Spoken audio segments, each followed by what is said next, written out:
Alright, boys, we gotta talk about this Restrict Act. The government is trying to take away our freedoms to transact and communicate with freedoms, and I'm just not having it.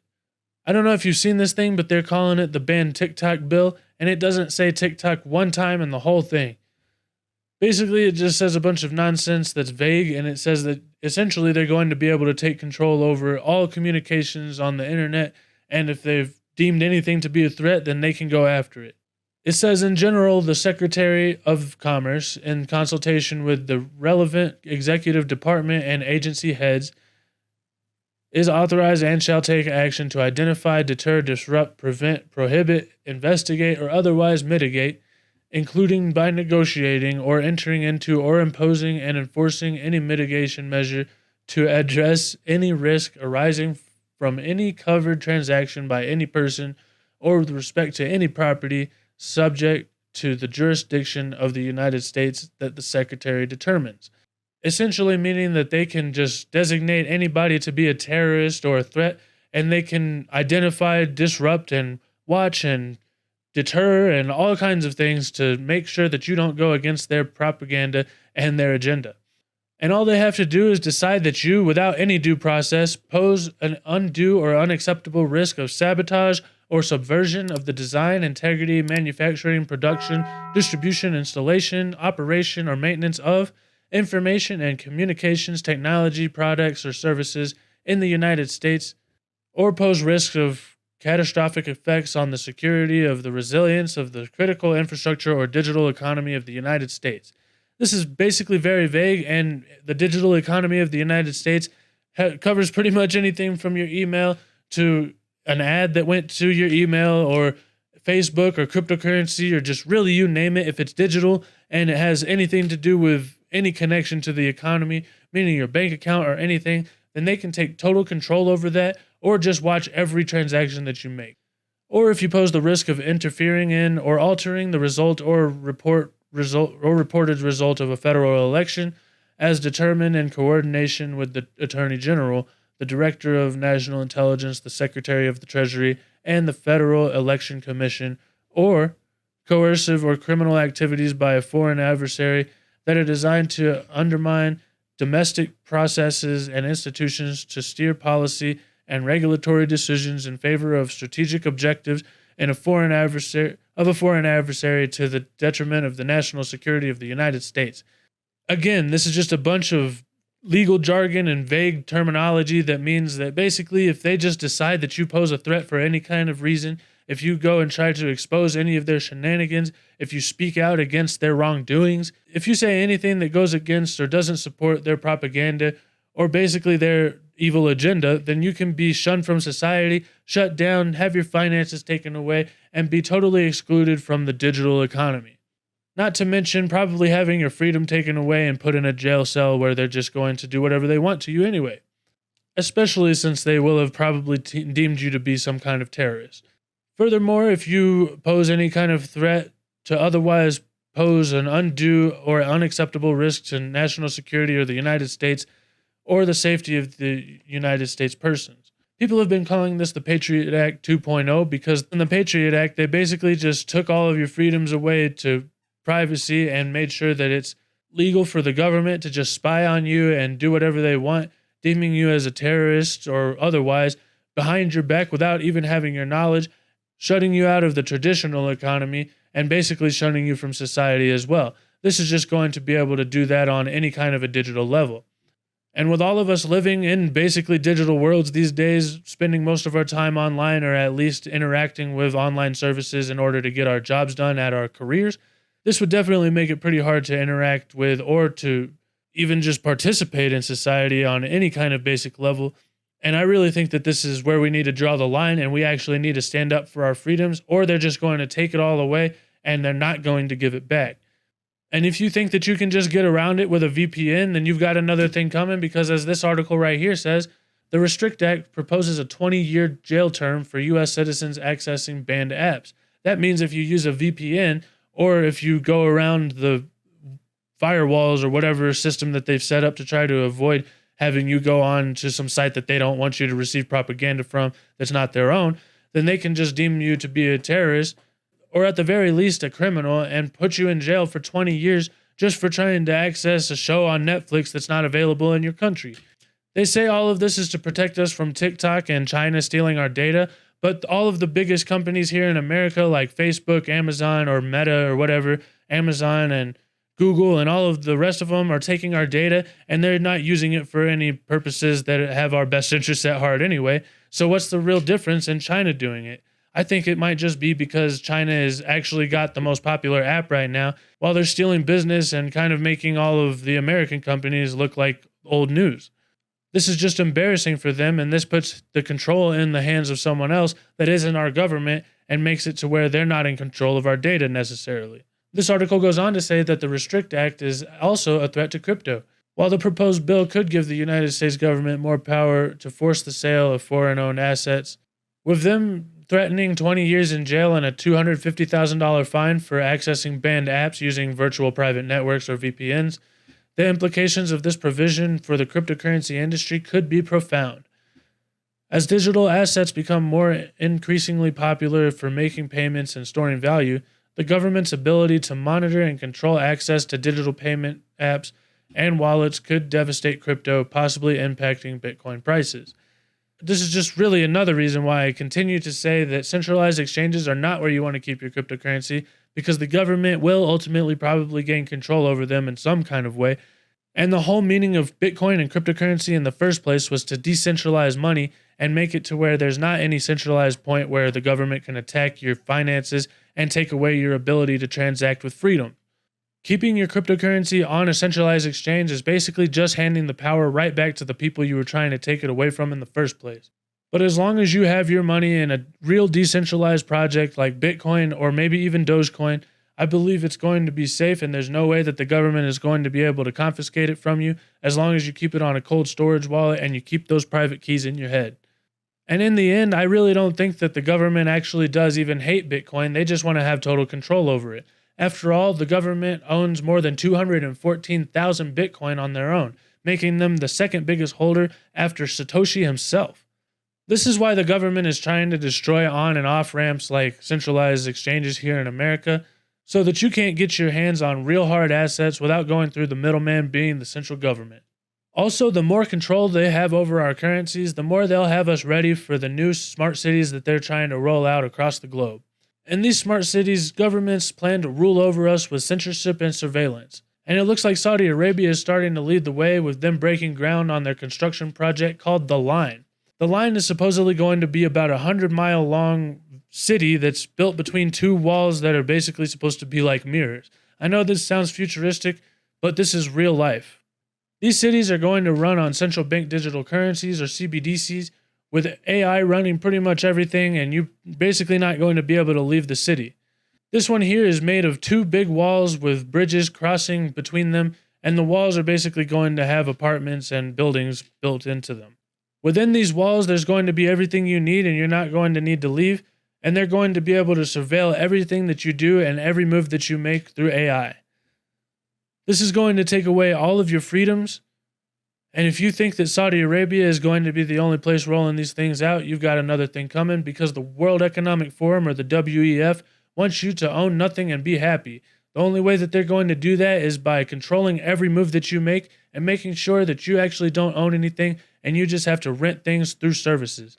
You're not going to be able to own a car anymore because your EV is going to go take other people to their jobs whenever you're actually doing your job already. While you're sleeping, it's going to be going around up and down this line city, taking people to nightclubs, and making more money for the global elites that are going to be owning all of these technologies. Maybe you think that you'll be able to save up some money and move out. Well, you've got another thing coming there too, because your money is going to have an expiration date, and if you don't use it on something that they want you to, then the transaction will probably not go through, and if you don't use it on a certain date, then it's going to just expire, and you're not going to have any money to move out of these walls. As a matter of fact, if you're on the lower end of the financial spectrum, you might find yourself down in the basement where you can't even see the sun. Maybe you'll be able to get some rays peeking down through the smog in between the two walls in the middle of the day when the sun is right overhead. But that'll probably be the only glimpse you're going to get, because you're not even going to be able to go to the rich side of town without paying an extraordinary toll. They've already started to set up cities like this, like London, which supposedly has zones going from the center of the city to the outside, and the more poverty-stricken people living on the outer edges of the city. And as these people try to commute into work every day, they actually have to pay an extra toll for every level that they go through, meaning that it actually costs more to be poorer and live on the outskirts of the city. The old dynamic of the rich getting richer and the poorer getting poorer is going to ramp up as the wealth equality gap continues to separate, and it becomes more and more expensive to purchase your own freedom back.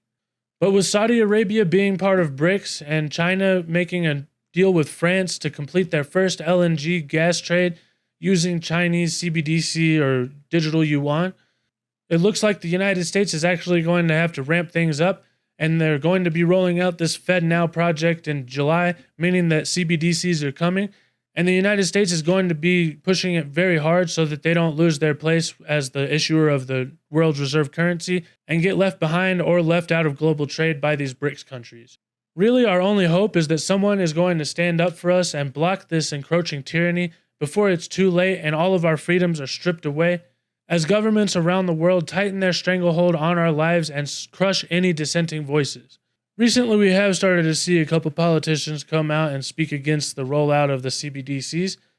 Unfortunately, so far, Ron DeSantis is one of the only ones that we've seen come out in favor of the public and not in favor of the Fed. And this is what he had to say. What the central bank digital currency is all about is surveilling Americans and controlling behavior of Americans. And how do we know? Because we've seen this happen in other parts of the world. Look at no further than China to see the impacts of centralized digital currency. The People's Bank of China uses its central bank to monitor citizen behavior, allowing for the surveillance of spending habits and to cut off access to goods and services.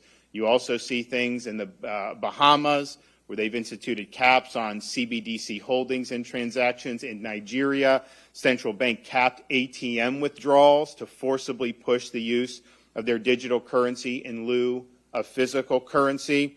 And I don't even need to think here, what are they going to want to do? These ESG factors. You go and buy gasoline. If you bought too much gasoline, they just won't allow you to use this to make a transaction.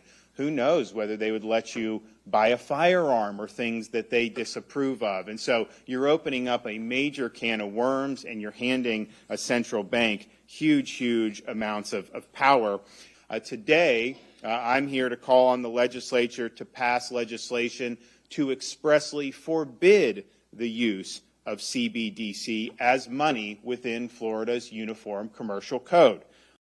Hopefully soon we'll start to see more politicians standing up and having the balls to stand up for their people, standing up against the propaganda of the government and ushering us into a new era of renewed freedom. Either that or the WEF is going to have their way and you're going to own nothing, and you're probably not going to be happy, but they're going to say you are. Let me know what you guys think in the comments. Speaking of comments, let's do a quick Q&A. Matija Patek, sorry if I said your name wrong, said, "How are you doing, Mike?" Well, I'm doing pretty good. I'm sorry I haven't made a lot of videos recently. I've been actually looking for a new apartment, so hopefully there's going to be a new set soon. Thanks for asking, though. How have you guys been doing? ETH.3N says the speed and security of the Dogecoin blockchain is underestimated. You can transfer billions of dollars for fractions of Dogecoin, and it's near instant transactions. No Lightning Network or Layer 2 is required. Bitcoin would cost exponentially more money to move value and could take hours. It really isn't a joke. Billy Marcus made a serious competitor regardless, joke intended or not. I actually agree with this, and I've tried to point this fact out to a lot of people in the past. Dogecoin does have really low fees, and while it was definitely made as a joke, I think that it has surpassed joke status, and people should start to recognize it and show it a little bit of respect. It has a lower inflation rate than the US dollar, and everybody still uses dollars. Meanwhile, everybody just says that there's an unlimited amount of Dogecoin, which doesn't really make any sense. There's a certain amount of Dogecoins that's made per block and a certain amount of blocks that are made per hour.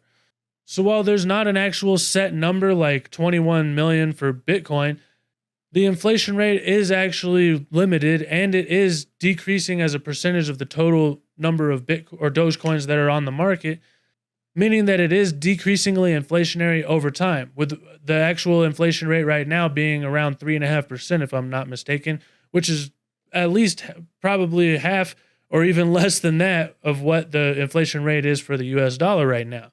Not to mention, Bitcoin has had about the same inflation rate before its last halving. So if you thought that Bitcoin was deflationary before the last halving, then how can you say that Dogecoin is infinitely inflationary and just has no cap now? I think the people that are making these kind of arguments just really haven't done their research and don't actually know the real tokenomics of these projects. Or coinomics or whatever, because they're not actually tokens, but you know what I'm saying. He goes on to say, though, sorry for the long comment, but I also want to add Dogecoin has a higher success rate of staying decentralized compared to the small community of billionaires who are trying to gobble up Bitcoin supply through the mining operation. I don't know if I would agree with that it's necessarily more decentralized than Bitcoin, but it has been doing a really great job at staying decentralized. There was a lot of rumors that one person owned 24% of all of the Dogecoins that were in existence, but those are actually owned by all of the investors that are invested in Dogecoin through Robinhood, because Robinhood's exchange app is actually the biggest wallet that owns 24% of all of the Dogecoins in existence. Yet again, though, this is just another excuse for why you should take your Dogecoins or any cryptocurrencies that you can off of centralized exchanges so that we're not giving all of the power to these centralized entities. Moving on, Executor says that the fact that you haven't put a video out with all this mayhem in Dogecoin and in the world, I'm picturing that you're like a writer in misery, all tied up. Pretty much, yeah. I mean, it has been a lot to deal with. I mean, honestly, really, I feel like I've been saying all of these things over and over again, and it's kind of almost like we just should sit back and watch everything happen that everybody's been prophesying in the cryptocurrency space for years. But I'm going to continue making videos so that we can continue to push this word out here, and maybe we can just save a couple of more people from the failure of the traditional finance system, introducing them into cryptocurrency, and maybe it'll just make a difference. Also, I have been pretty tied up with stuff like taxes and trying to find a new place to live. But hopefully soon these stressful times will pass and we can all get back to just making videos every single day talking about a new release of an update to these crypto projects, or a new retailer that's accepting cryptocurrency payments, or just really get back to all of the announcements of innovations happening in the space that drives adoption and leads our portfolios to go to the moon. I think those times are pretty much coming back up, and they will be upon us eventually.